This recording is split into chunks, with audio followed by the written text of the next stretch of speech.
नमस्कार। प्रजापिता ब्रह्मा कुमारी ईश्वरी विश्वविद्यालय में ज्ञान मंथन स्टूडियो में एक ऐसी दिव्य आत्मा जो इंटरनेशनल ख्याति प्राप्त की हुई आज हमारे सम्मुख उपस्थित है।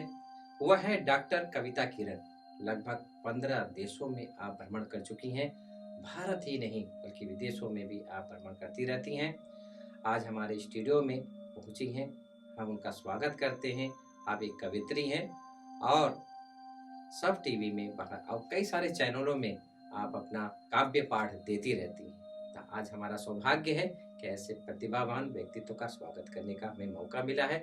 हम उनका स्वागत करते हैं। दीदी ओम शांति। ओम शांति। दीदी, मैंने जहाँ तक सुना है कि आप 30 साल से ब्रह्मा कुमारी से जुड़े हुए हैं। ब्रह्मा कुमारी संपर्क में आने के बाद आपके जीवन में कौन कौन से परिवर्तन आए? 30 साल पहले मैं फालना कस्बे से हूँ। पाली जिले का एक कस्बा है फालना, वहाँ से मैं हूँ। और लगभग 30 साल पहले हमारे फालना में ब्रह्मा कुमारीज का सेंटर की ओपनिंग हुई। भोपाल सूद जी थे। अच्छा। और विजया दीदी थी जो हमें क्लासेस लिया करती थी।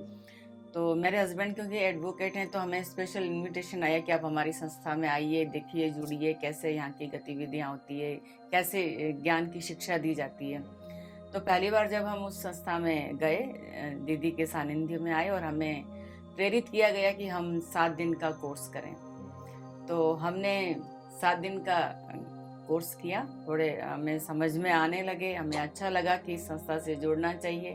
उसके बाद रेगुलर हम जाया करते थे। और क्योंकि मैं कवयित्री हूँ तो जाहिर सी बात है, फिर यहाँ हेडक्वार्टर पर माउंट आबू में जो भी कला से जुड़े कार्यक्रम होते हैं, आर्ट एंड कल्चर विंग के, उसमें फिर मुझे इनवाइट किया जाने लगा काव्य पाठ के लिए। तो हर साल लगभग 30 सालों से प्रतिवर्ष मैं इस संस्था में अपने काव्य पाठ के लिए आर्ट एंड कल्चर विंग के कार्यक्रमों में आती हूँ, वुमेन्स विंग के कार्यक्रम में भी आती हूँ। और जब जब भी मुझे याद किया जाता है तो लगभग 30 वर्षों से मैं इस संस्था से जुड़ी हूँ और नियमित मैं यहाँ पर आ रही हूँ। दीदी, जब ये ब्रह्मा कुमारी का जो ये 7 दिन का कोर्स आपने किया, और ये कोर्स से अभी आपको ये प्राप्त हुआ कि ये शरीर जो है नाशवान है, अब मैं अजर अमर अविनाशी आत्मा हूँ। जब ये सत्य बोध हुआ तो उस समय आपके मन में कौन सा कौतूहल उठा कि मुझे ये कुछ करना है, साधना करनी? मेडिटेशन के बारे में बहुत लोगों ने अलग अलग ढंग से बताया है। हम लोग गीता का पाठ भी घरों में करते हैं। गीता में भी ध्यान योग का बहुत ही महत्व बताया गया है। लेकिन इस संस्था में आने के बाद, बाबा से जुड़ने के बाद, एक चीज हमें अच्छी लगी कि ये सहज योग पर इनका बल रहता है। और सहज योग ही राजयोग है। यानी अपने आप को बहुत ज्यादा, जैसे हठ योगी होते हैं कि तरह तरह से अपने आप को प्रूफ करते हैं अपनी साधना को कि हमने ये सिद्ध कर लिया, वो सिद्ध कर लिया। सबसे बड़ी बात होती है अपने आप को सिद्ध करना, अपने मन को सिद्ध करना। तो सहज योग, राजयोग जो है, ये हमको यही सिखाता है कि बड़े शांति से आप अपने आत्मा में लीन होकर के जब भी, जहाँ भी, जैसे भी हैं, बैठ जाएं और बाबा से अपने मन के तार जोड़ें। यही जो ध्यान योग है, यही सहज योग है। तो ये जो राजयोग है, सहज योग है, इसने बहुत प्रभावित किया कि हमें कोई कर्म कांड नहीं करना है, कोई ऐसी विशेष क्रिया नहीं करनी है कि जिससे हम अपने आप को भी कष्ट दे रहे हैं और अपने आसपास वालों को भी कष्ट दे रहे हैं। तो ये नहीं होना चाहिए। जो भक्ति मार्ग में धूप, अगरबत्ती वगैरह, हाँ, ये सारी चीजें हैं, पूजा पाठ, व्रत, जप, तप, ये सब करते हैं, ठीक है, करना भी चाहिए। क्योंकि व्रत क्या, सेहत, और कुछ नहीं तो कम से कम आपकी सेहत के लिए अच्छा होता है उपवास करना। और यम नियम के अनुसार खान पान जो आपका रहे वो सात्विक रहे, आहार आपका शाकाहारी रहे, शुद्ध रहे, सात्विक रहे। ये सारी चीजें व्रत के माध्यम से हो जाती हैं तो ठीक है, उनका अलग महत्व है। लेकिन ये है कि कर्म कांड से हटके अगर परमात्मा से, अगर आत्मा का मिलन करना है तो ध्यान योग, सहज योग, वही सबसे बेस्ट है। तो आप बाहर फील्ड में जाती हो, अपनी काव्य पाठ प्रस्तुत करती हो, तो उस काव्य पाठ में स्पिरिचुअलिटी को कितना आप ऐड करती हो? ये ठीक है, हम जब मंच पर होते हैं तो वो एक सार्वजनिक। दीदी, जब आप इस लाइन पर आई, आपको पता चला कि मेरे अंदर ये विशेषता है, तो आप अपने आप की कहाँ तक तैयारी की स्टार्टिंग में, जब आपको पता चला कि मैं काव्य पाठ लिख सकती हूँ, मैं ये कर सकती हूँ? ये शादी से पहले था कि शादी के बाद? कोई भी कवि, कलाकार जो भी है, वो सोचकर या स्वेच्छा से नहीं अपना कोई फील्ड चुनता है। ये सब गॉड गिफ्ट जिसे कहते हैं ना, ईश्वरीय देन होती है। ईश्वर ने आपके बारे में सारी चीजें सुनिश्चित पहले से ही की हुई होती हैं कि आप किस लाइन में जाओगे, कब जाकर किस पथ को आप अंगीकार करोगे। तो कुछ मेरे साथ भी ऐसा ही हुआ, क्योंकि मेरी जिस उम्र में मैंने लिखना शुरू किया, उस उम्र में इतनी बुद्धि नहीं होती, सोचने समझने की शक्ति नहीं होती कि मुझे कवि बनना है, कुछ इंजीनियर बनना है, डॉक्टर बनना है, मोटिवेशनल स्पीकर कुछ भी बनना है। वो सारी चीज़ें उस समय नहीं सोची जाती थी। लेकिन मैं 13 वर्ष की थी, 9th क्लास में पढ़ती थी, और जिस स्कूल में मैं पढ़ती थी उस समय उदयपुर से मेरी सारी शिक्षा दीक्षा हुई है। उदयपुर में ही मैं पली बड़ी हूँ। आपका मायका जो है उदयपुर? मेरा मायका उदयपुर में है।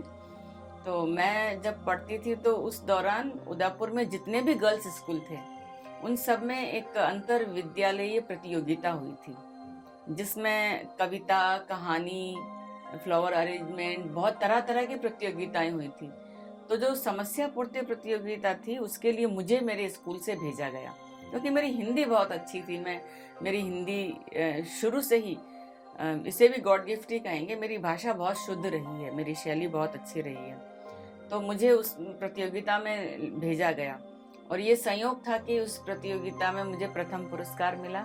स्कूल की तरफ से? स्कूल की तरफ से नहीं, उदयपुर के जितने भी स्कूल थे हर स्कूल से 2-2 लड़कियां चुनी गई थी उस प्रतियोगिता के लिए। तो मुझे उसमें प्रथम पुरस्कार मिला, और उसके बाद आकाशवाणी वालों ने मेरा साक्षात्कार लिया। जो विषय दिया गया था वो था कि नीलम के थाल में मोती से बिखरे हैं। तो मुझे समझ तो नहीं आया कि भाई क्या करना है, लिखना सिखाएंगे या कैसे क्या है, लेकिन पता चला कि कविता तो अभी लिखनी है। और ये चीज़ तो समझ में आ गई कि भाई नीलम का थाल है तो आकाश का प्रतीक है, मोती बिखरे हैं तो तारों का प्रतीक है। तो ये चीज़ तो समझ में आ गई। फिर मैं भी नहीं जानती कैसे सरस्वती आकर के दिमाग में बैठ गई, और मैंने एक गीत के 10 छंद लिख डाले। अच्छा। पहली बार में, और मुझे भी नहीं याद कि मैंने क्या किया। ऐसा लगता है ना कोई अदृश्य शक्ति कोई आपसे लिखवा रही है। क्योंकि हमको क्या एग्जाम की कॉपियां दी गई थी, कॉपी में जैसे हम पेपर करते हैं ना, तो मैंने 5 पेज भरे थे उसके, और हर पेज पे 2-2 अंतरे थे। जैसे कोई भी गीत में मुखड़ा होता है, फिर छंद होते हैं, अंतरे होते हैं। तो मुझे बस इतना याद है कि मैंने 5 पेज भरे थे और हर पेज पे 2-2 अंतरे थे।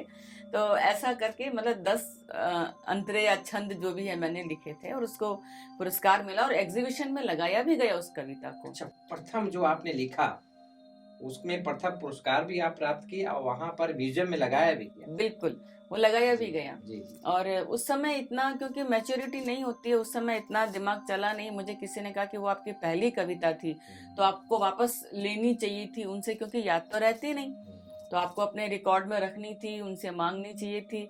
अब हम तो उसी में सफलता के उसमें ही जो एक सुरूर रहता है कि फर्स्ट प्राइज मिला, वो तो उसी में थे। और इतना तो बुद्धि थी नहीं कि ये कविता आगे जाके मैं क्या करने वाली हूँ, कवियत्री बनने वाली हूँ, ये कविता मेरे ये काम आएगी, मेरे मील का पत्थर है ये, क्योंकि यहीं से मेरी शुरुआत है। तो वो कविता मुझे आज भी याद नहीं है कि मैंने क्या लिखा था। लेकिन बस ये कि उसी कविता ने मुझे, पहली कविता ने मुझे कवियत्री बनाया, जान फूका कि मैं कुछ कर सकती हूँ। बस। और वो भी कुछ, वो आगे का सफर फिर ऐसे हुआ कि आकाशवाणी से जब मेरा इंटरव्यू लिया गया, मुझसे पूछा गया कि आपको क्या पहले से कोई कविता याद थी। मैंने कहा मुझे तो कोई कविता याद नहीं थी। अचानक ही ले जाया गया, क्योंकि जिस लड़की को जाना था वो उस दिन आई नहीं थी। अब सर ने कहा क्या करें, लेकिन उनको ये पता था कि ये हिंदी बहुत अच्छी है इस लड़की की, ये तो कुछ ना कुछ तो लिखी आएगी। हिंदी बहुत क्लियर है। हाँ, और बहुत स्पष्ट बोलती है, स्पष्ट बोलती है, स्पष्ट लिखती है, भाषा अच्छी है, तो ये कुछ ना कुछ तो लिख ही देगी कॉपी में। तो इस विश्वास के साथ वो मुझे लेके गए, और जबकि मुझे पता भी नहीं था कि मैं किसी प्रतियोगिता में हिस्सा लेने जा रही हूँ, और मेरे पास पेन तक नहीं था। सर ने रास्ते में चलते चलते मुझे बताया, क्योंकि लेट हो रहे थे हम, टाइम बीता जा रहा था, कि भैया ऐसे ऐसे प्रतियोगिता है, वहाँ ये है, कविता है, कहानी ऐसे ऐसे। तभी भी मुझे लगा कि मैं तो कहानी प्रतियोगिता में चली जाऊंगी, मनगढ़ंत कुछ भी कहानी लिख दूंगी। लेकिन उसमें तो ऑलरेडी 2 लड़कियां थी, लेकिन मुझे तो कविता के लिए ही उन्होंने चुना था, तभी उसी में मुझे जाना था। लेकिन ये वहीं से मेरा सफ़र शुरू हुआ। फिर आकाशवाणी से जब मेरा इंटरव्यू लिया गया तो उन्होंने मुझे कहा कि अब आप कविता लिखना छोड़ना मत, आपका सफ़र की शुरुआत हो चुकी है, अब चाहे रोज़ ही 4 पंक्तियां लिखें, लेकिन लिखें ज़रूर, तो इसको आप बंद मत करिएगा। तो बस इस चीज़ को मैंने गांठ बांध ली। फिर भले ही 4 पंक्तियां कल्पना करके जो भी लिखना होता था, तो तो मैं अपना लिखती रही, डायरियाँ भरती रही। और मेरी बेस्ट फ्रेंड थी एक, तो उसने मुझे डायरी भी गिफ्ट की। अच्छा। कि तू फर्स्ट आई है, कविताएं लिखने लगी है मेरी, इसमें अब अपनी कविताएं तुम लिखा करना। अच्छा, और कहते हैं ना कि बचपन में किसी का कुछ कहा हुआ कैसे फलित हो जाता है। तो जैसे जब मैं छोटी थी बहुत, तो मुझे याद है कि क्लास में जब बच्चे झगड़ते हैं ना आपस में, तो मेरी कुछ फ्रेंड्स थी जो मुझे चिढ़ाया करती थी। नाम मेरा कविता है, नाम बिगाड़ के बुलाती थी कवितड़ी। अच्छा। राजस्थान में। हाँ नहीं, नाम बिगाड़ के हम किसी का भी बोलते हैं ना, अच्छा सा नाम है उसको बिगाड़ दिया तो बोलते कवितड़ी, गुस्से में ऐसे बोलती थी। तो मैं मैडम के पास जाती थी कि मैम ये मुझे चिढ़ा रही है। मुझे कवितड़ी कवितड़ी बोल रही है। तो मैडम मुझे बोलती, अरे तुम रो क्यों, इसने तो तुम्हें बहुत अच्छी बात बोली, इसने तुमको कवित्री बोला है। हाँ। अरे तो कवियत्री होना कितनी अच्छी बात है, ये कवियत्री बोल रही है तुमको खुश होना चाहिए। तो मैंने सोचा अच्छा ऐसा है क्या, तो मैं फिर, लेकिन ये पता नहीं था कि ये वास्तव में सार्थक हो जाएगी। और जब ये जुड़ गए उसके बाद शादी ब्याह हुआ और फिर आगे आप करते, तो आपके हस्बैंड रोके नहीं कि आप करते रहो? मेरे हस्बैंड जो थे वो उदयपुर से ही लॉ कर रहे थे उस समय। तो मेरे उदयपुर में कार्यक्रम आया करते थे, रेडियो पर बहुत मेरे कार्यक्रम प्रसारित होते थे। उदयपुर के लोकल कवि सम्मेलनों में मैं काव्य पाठ किया करती थी, तो अखबारों में नाम वाम आते थे। और वो मेरे संयोग से मेरे कजिन हैं, उनके मित्र भी थे, साथ में पढ़ते थे उनके। अच्छा। तो परिवार में भी आना जाना था। हाँ, परिवार में भी आना जाना था। तो वो प्रभावित थे इस चीज से कि मतलब जो भी मेरे में गुण उनको दिखे होंगे, तो उन्होंने कभी वो छुप छुप कर मेरे प्रोग्राम देखने, अच्छा। सुनने आया करते थे। उदयपुर में जब कवि सम्मेलन होते थे तो आते थे सुनने के लिए, तो उनको तो अच्छा लगता था। तो उन्होंने शादी के बाद मुझे प्रोत्साहित ही किया। और जहाँ भी मेरे कार्यक्रम होते थे, शुरू शुरू में मैं नई थी तो मेरे साथ चले भी, क्योंकि शादी से पहले मैं लोकल कार्यक्रम तो करती थी पर बाहर नहीं जाया करती थी। अच्छा। तो शादी के बाद ही मैंने शहर के बाहर जाना शुरू किया, और शहर की सीमाओं के बाहर, फिर तो देश की सीमाओं के बाहर जाना भी शुरू हो गया। तो उनका पूरा सपोर्ट रहा मुझे। नेशनल चैनल पे हमारे को बुला रहे हैं, क्या विचार चलेगा? देखिए, मीडिया में आना तो सबको अच्छा लगता है, और प्रचार प्रसार तो सभी को चाहिए होता है। तो ये तो सारे प्राइवेट चैनल्स हैं जितने भी हैं, सोनी या सब, और जितने भी बाकी चैनल्स हैं, उससे भी पहले, सबसे पहले मेरा दूरदर्शन नेशनल चैनल पे, उसमें शाम को एक कार्यक्रम आया करता था। कार्यक्रम का नाम मुझे याद नहीं है, लेकिन उसमें भी एक शख्सियत करके रहता था, उसमें इंटरव्यू, साक्षात्कार रहते थे। तो बहुत पहले उसमें मेरा साक्षात्कार आ चुका था। अच्छा। तो वो मेरे लिए बहुत महत्व रखता था, क्योंकि मेरा पहला दूरदर्शन का नेशनल, तब तो नेशनल चैनल ही ज्यादा देखा करते थे लोग, उस पर मेरा साक्षात्कार आ चुका था। फिर उसके बाद जैसे जैसे कविता के फील्ड में नाम होता गया, नेम फेम सब होता गया, और मंचों से जुड़े, तो शैलेश लोढ़ा जो हैं इसमें, उनसे पहले अशोक चक्रधर जी थे जो कार्यक्रम किया करते थे, वाह वाह। इसके भी नाम बदलते गए, पहले वाह वाह, फिर वाह भाई वाह, वाह क्या बात है।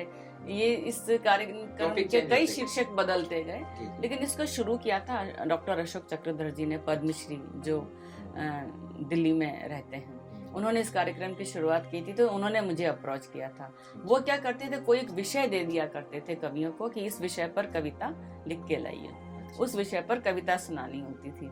तो उन्होंने कई एपिसोड में मुझे बुलाया। उसके बाद यही कार्यक्रम शिफ्ट हो गया मुंबई। तो मुंबई में इसी कार्यक्रम को किया करते थे सुभाष काबरा जी। तो उन्होंने मुझे कई कार्यक्रमों में उसमें बुलाया। फिर ये कार्यक्रम शैलेश लोढ़ा जी के पास चला गया, तो उन्होंने भी मुझे बहुत सारे अपने आयोजनों में बुलाया। दबंग टीवी चैनल पे, लाइव इंडिया, सोनी, सब, जी टीवी पर भी मैं कवि युद्ध कार्यक्रम आया करता था। तो लगभग ढेर सारे चैनल्स पे मेरा आते रहता है। आपने कोई फिल्मों में भी शायद आपने अपना रोल अदा किया, कौन कौन सी फिल्म? नहीं, रोल अदा नहीं किया मैंने, फिल्मों के लिए गीत लिखे हैं। गीत लिखे जी। अच्छा। तो ये 1994 की बात है। तो केसी बोकाड़िया जी की 2 फिल्मों में मेरे गीत हैं। मैं मुंबई एक कवि सम्मेलन में गई थी, वहाँ मुझे सुना था, उन्होंने मेरे श्रृंगार के गीत सुने थे। तो हमारे जो आयोजक थे मिस्टर रामरिक मनहर करके थे, तो उन्होंने मुझे सुनवाया था बोकाड़िया जी को। तो उन्होंने मेरे कुछ मुखड़े सुने, तो उनको बहुत पसंद आए। तो उसमें से उन्होंने मेरा ये मुखड़ा हाथों में आ गया जो कल रुमाल आपका, बेचैन कर गया हमें ख्याल आपका। तो ये उन्हें तुरंत इतना पसंद आया कि उन्होंने तुरंत मुझसे लिखवा लिया और कहा था कि जब इसकी रिकॉर्डिंग करेंगे तब हम आपको याद करेंगे। तो मैं मंचों पर सुनाया करती थी, ये गीत नहीं था, मेरी गज़ल थी एक्चुअली, जिसको उन्होंने फिर गीत में परिवर्तित किया। तो ये बहुत ही चर्चित हुआ। 1994 की बात है, फिल्म का नाम था आओ प्यार करें और इस पर एक्ट करने वाले थे सैफ अली खान और शिल्पा शेट्टी। लोगों की ज़बान पे चढ़ गया ये गीत, बैनर पोस्टर सब जगह ये मेरी पंक्तियां हाईलाइट हुई। अच्छा। हाँ, तो 1994 में बड़ा तहलका मचाया इस गीत ने। मैं जब भी जिस भी कभी सम्मेलन में जाती थी, ऑडियंस में से लोग रुमाल दिखाया करते थे कि हाथों में आ गया रुमाल, आपका वो वाला गीत सुनाइए। तो मुझे हर जगह वो गीत सुनाना पड़ता था। दीदी आप कहीं स्टेज पे जाती हैं, कोई जैसे कि आपने बता रहे थे, कोई आपको टॉपिक देते हैं कि इसके ऊपर आप काव्य लिखिए, तो ये कोई टॉपिक आपको मिल गया, तो ये विचार आपके मन में कैसे, क्या प्लानिंग करती हैं कि ये ऐसे ऐसे दृश्य, ऐसा कुछ काव्य लिखना होता है, ये कहाँ होता है, कब, उस समय टाइम क्या होते हैं जो आप लिख पाती हैं, वो थॉट्स आपके मन में आता है और आप लिखती हैं? ये थोड़ा कठिन होता है, विषय दिए हुए विषय पर लिखना बड़ा कठिन होता है। उसका कारण क्या कि जो चीज़ हम मन से लिखते हैं वो तो हमारी अपनी भावनाएं होती है, हमारी अपनी फीलिंग्स होती हैं, ऊपर वाला लिखवाता है, वही हमें भाषा भी देता है, भाव भी देता है, वही हमें हमसे लिखवाता भी है। लेकिन जब किसी विषय पे लिखना होता है तो वो आपकी विवशता होती है, यानी हमें अगला जो चाह रहा है उस विषय पे लिखना है, उस विषय पे हमें क्या क्या कहना है, ये भी अगले की मर्जी के हिसाब से हमें लिखना होता है। तो उसके लिए हमें थोड़ी सी मेहनत करनी होती है, क्योंकि हमको उनके हिसाब से सोचना है, अपने हिसाब से नहीं। तो मैंने सिचुएशंस पर भी लिखे हैं सॉन्ग्स, लेकिन बड़ी बात यह है कि मेरे जो 2 गीत फिल्मों में आए वो मेरे गीत के अनुसार फिल्मों में सिचुएशन क्रिएट की गई। अच्छा। यानी मेरे तो ऑलरेडी जो था सो था, वो गीत, वो सिचुएशन फिल्म में नहीं थी, लेकिन उनको इतना पसंद आया कि उन्होंने सैफ अली खान और शिल्पा शेट्टी के बीच में एक सिचुएशन बनाई, वो रुमाल, क्योंकि रुमाल दिखाना था उनको, हाथों में आ गया रुमाल आपका, तो उस रुमाल के अंदर शिल्पा शेट्टी एप्पल को लपेट कर खाने के लिए सैफ अली खान की तरफ फेंकती हैं और वो रुमाल को रख लेते हैं अपने पास, फिर वो अपना रुमाल मांगती हैं, फिर वो गाना गाते हैं हाथों में आ गया जो रुमाल आपका। तो इस तरह से यूज भी हो जा रहा है, हाँ, और साथ में वो गीत भी। हाँ, तो मतलब मेरे गीत के हिसाब से सिचुएशन बनाई उन्होंने, मुझे नहीं लिखना पड़ा। ये डायरेक्टर हाँ रोल अदा करता है कि डायरेक्ट ऐसा करना है। हाँ हाँ, तो ये बड़ी बात है। लेकिन उसके बाद में जब मुझे ये कहा गया कि अगर आपको फिल्मों के लिए लिखना है तो सिचुएशन पर ही लिखना पड़ेगा, जो सिचुएशन दी जाएगी, तो उस पर भी मैंने काफी गीत कुछ लिखे। बाद में लाल बादशाह एक फिल्म आई थी जिसमें अमिताभ बच्चन थे, उसमें एक लोरी लिखनी थी मुझे। अच्छा। तो मुझे कैसी बोगाड़िया जी ने ऑफर किया था,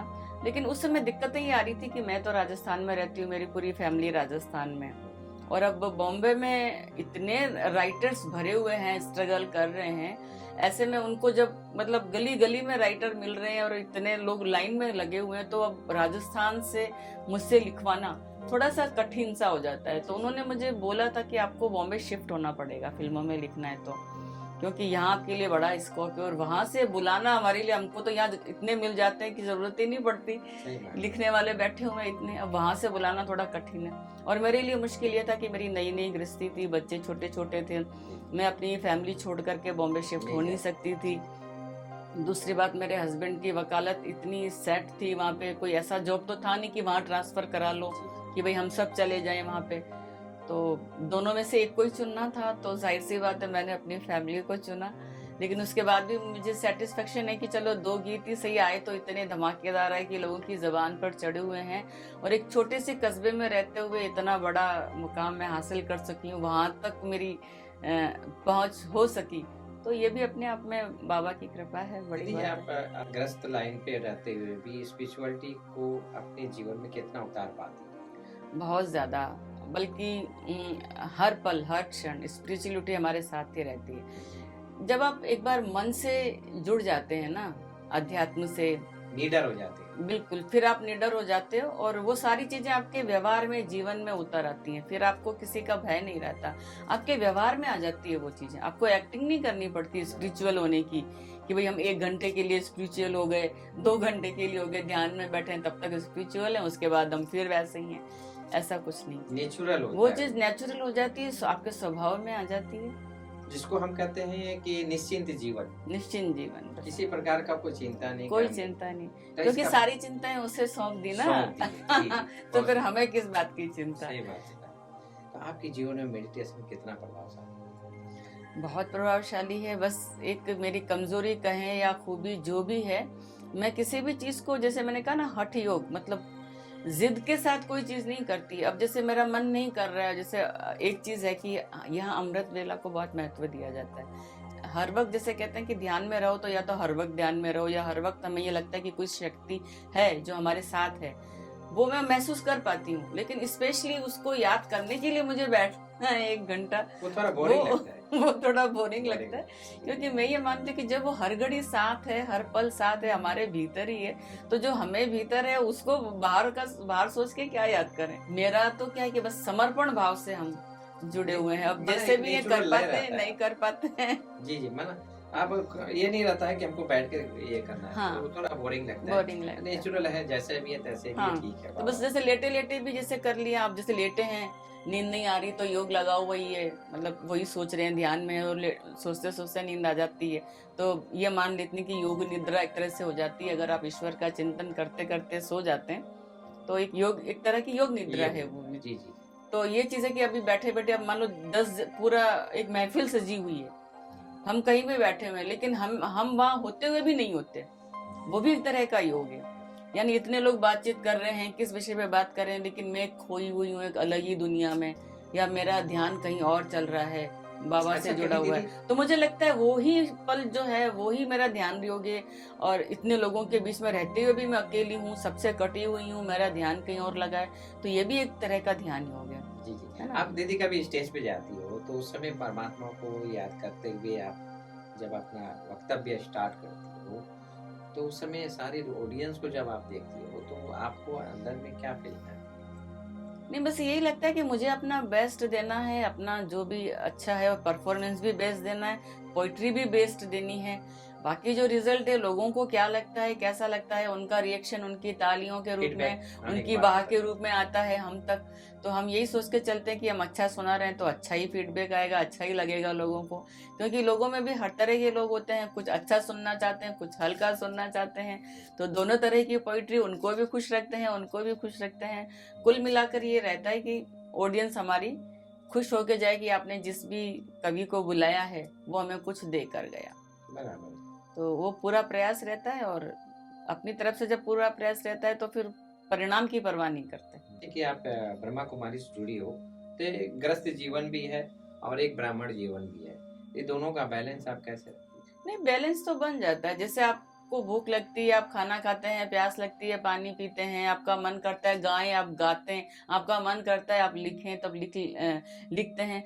तो एक ही इंसान है, वो कितने किरदारों को निभाता है, माँ बहन जैसा है, जो तो जैसा बस है करते प्रवाह में जैसा चल रहा है, जिंदगी स्मूथली जैसे चल रही है वैसे चल रही है, और कोई भी किसी के प्रति रुकावट नहीं बन रहा है। न गृहस्थ अध्यात्म के प्रति रुकावट बन रहा है, न अध्यात्म गृहस्थ के प्रति। अपनी जिम्मेदारियां जो है वो सब पूरी, आप मतलब गृहस्थ में रहते हुए कंफर्टेबल बस। और फिर क्या, हमारा परिवार भी सब ऐसा है कि सारे लोग स्पिरिचुअल हैं। अच्छा। हाँ, तो चाहे मेरे बच्चे हैं, पति हैं, वो भी संस्था से जुड़े हैं, बच्चे भी बचपन से यहाँ संस्थान से जुड़े हुए हैं, ब्रह्मा कुमारी विश्वविद्यालय से। अच्छा। जब वो बहुत छोटे छोटे थे, यहाँ बच्चों की शिविर लगा करते थे, तो 10-10 दिन आके रह के जाते थे। और यहाँ की जो मिट्टी है, हवा है, हाँ, इस स्थान की जो खुशबू है, जो हवा है, यहाँ के जो वाइब्रेशंस हैं, वो हमारे बच्चों में भी हैं।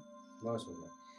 चलते चलते दीदी आपसे हम रिक्वेस्ट करेंगे कि हमारे युवाओं को, जो आज की युवा पीढ़ी जो व्यसन से युक्त है, कोई ना कोई चिंता, आजकल लोग आत्महत्या भी करना चाह रहे हैं, मतलब चिंताओं से, कहीं ना कहीं डिप्रेशन से, तो आप इस फील्ड में रहते हुए भी मैं आपको देख रहा हूँ कि बहुत स्मूथ रीति से आप चलती हैं, तो युवाओं को आप क्या प्रेरणा देना चाहेंगे कि युवा, आज की युवा जो आज इतनी सुख साधन सुविधा होते हुए भी डिप्रेशन में जा रहे हैं, तो उनको लिए आप क्या संदेश देना चाहेंगे?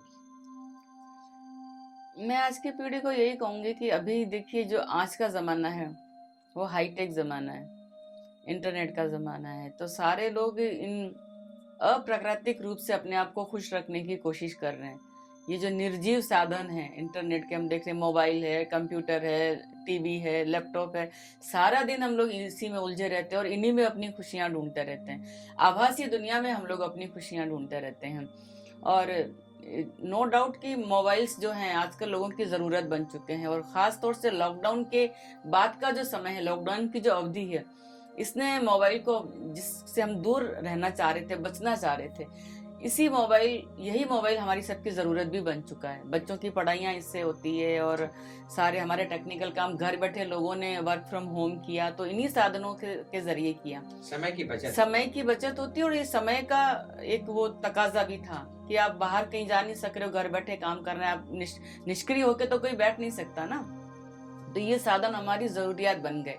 लेकिन इसमें ये चीज़ है कि हम लोग कहीं इन्हीं उपकरणों में कैद होकर के रह गए हैं। ये चीजें हमारी सुविधाओं के लिए है, ये साधन है, साध्य नहीं है। हम लोग इसमें इतने उलझ गए हैं कि हमने अपने जो सजीव हमारे आसपास के रिश्ते हैं, उन लोगों को नकारना शुरू कर दिया आभासी दुनिया के पीछे। तो एडिक्शन नहीं होना चाहिए, नशा किसी चीज का नहीं होना चाहिए, व्यसन नहीं होना चाहिए, चाहे वो ये इलेक्ट्रॉनिक उपकरण हो या कोई भी खाद्य पदार्थ हो जिसका विरोध करते हैं, शराब, तंबाकू जैसी भी चीजें हैं। तो ये इलेक्ट्रॉनिक उपकरण भी एक प्रकार का नशा है। तो नशा किसी चीज का, ऐसी चीजों का नहीं होना चाहिए। अच्छा हाँ, नशा होना चाहिए, और नशा लेकिन किस चीज का? अगर आपको नशा करना ही है तो नशा किस चीज का करें? आप ईश्वर का नशा करें, ध्यान का नशा करें, अध्यात्म का नशा करें, उसमें भी एक नशा है। अगर आप जुड़ना चाहेंगे उस शक्ति के साथ में, तो उससे जुड़ना, ध्यान योग, सहज योग, राजयोग जो भी है, इसका अगर आप अभ्यास करेंगे तो इसका भी नशा हो जाएगा, और ये नशा बुरा नहीं है। तो अच्छी चीज का नशा अच्छी बात है, लेकिन गलत चीज के नशे से आप अपना भी नुकसान करते हैं, परिवार का नुकसान करते हैं, देश का नुकसान करते हैं, और समाज का नुकसान करते हैं। तो उससे मैं चाहूंगी कि आप बचें और परमात्मा का नशा करें। बहुत दोस्तों, आज हमारे साथ बनी थी डॉक्टर कविता किरण जी, जो बहुत ही सहज भाव से अपनी यात्रा को सुनाया। जब ये ज्ञान में आए, सब कुछ सौंप दिया परमात्मा को, और निश्चिंत होकर एक दिव्य मुस्कान के साथ आप अपनी काव्य पाठ पेश करती हैं, और यही हिम्मत और यही उल्लास आने वाले समय में इनका एक जुनून बन गया। उम्मीद है कि और भी आप करते रहेंगे। दीदी, चलते चलते हम आपसे इस एपिसोड के लिए बहुत बहुत धन्यवाद अदा करते हैं कि आपने अपना बहुमूल्य समय आपने दिया, और अपना जो जीवन यात्रा है उसके ऊपर आपने सुनाया। बहुत बहुत थैंक्स। और दोस्तों, फिर हम नए एपिसोड में एक नए व्यक्तित्व के साथ एक नए समय पर मिलते हैं। तब तक के लिए ओम शांति। मैं भी आपके सभी दर्शकों को अपना ओम शांति कहती हूँ, और सबका आभार व्यक्त करना चाहती हूँ।